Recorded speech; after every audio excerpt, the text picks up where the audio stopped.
Nous sommes en 2017, une année seulement après les élections présidentielles de 2006.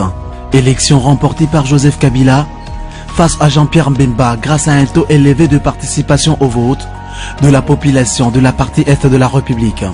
Et en guise de remerciement, le chef de l'État a promis à cette population, particulièrement celle de la province de la Tchopo, ex-province orientale, la construction d'une cimenterie dénommée Cimenterie de la province orientale Sipor en sigle, pour un coût global de 250 millions de dollars. Et 10 ans après, malgré le passage de plusieurs personnalités à la tête du ministère de l'Industrie, la Sipor, devenue Simaïko, n'est jamais sortie du sol. Après son interpellation à la Chambre basse du Parlement, le nouveau patron de l'industrie fait une promesse. Nous avons le devoir et l'obligation d'être ensemble avec eux, de sorte qu'ils puissent nous accompagner jusqu'à l'implantation définitive de cette cimenterie dans la province de la Tchopo. Promesse que ne tardera pas à réaliser en se rendant avec une forte délégation dans la province de la Tchopo. Mission, faire un état des lieux sur le site de construction de la cimenterie.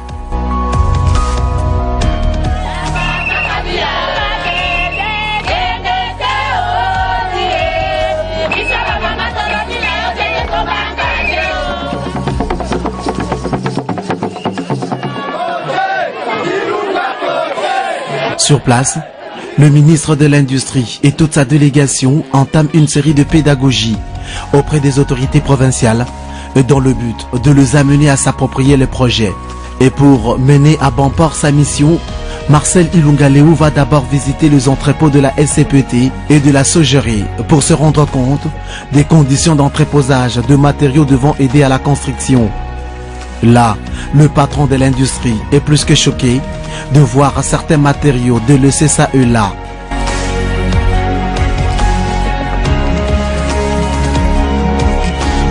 De là, la délégation prend la direction du site Simaïko, enclavé par le mauvais état à des infrastructures routières. De premier acte, Marcel Ilunga Leou gagne son premier pari, celui de faire réhabiliter les ponts Simaïko avec l'appui du FPI.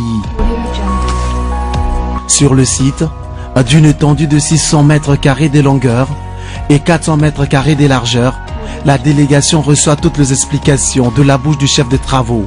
Deuxième pari gagné, la construction d'un hangar dans un délai de 5 mois.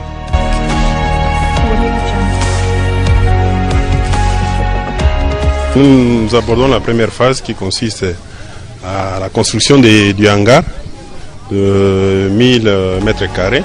Satisfait de cette visite et des assurances de partenaires de faire de cette promesse une réalité, le patron de l'industrie congolaise s'en est allé au chevet des entreprises existantes dans la province. D'abord, la société des textiles de Kisangani, Soteski en sigle.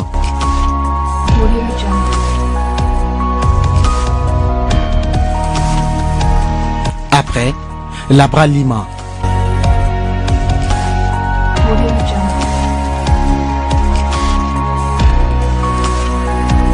Enfin, Fekuta, une société spécialisée dans la production des huiles de palme, de savon et des bidons plastiques. Avant de boucler son séjour, la délégation restitue l'essentiel de la visite dans la province aux journalistes. Cette cimenterie ex-Sipor avant a fait l'objet d'un contrat entre le gouvernement de la République et le gouvernement indien à travers l'entreprise Jaguar. Et il était question d'ériger une cimenterie d'une capacité de 150 000 tonnes de ciment par an.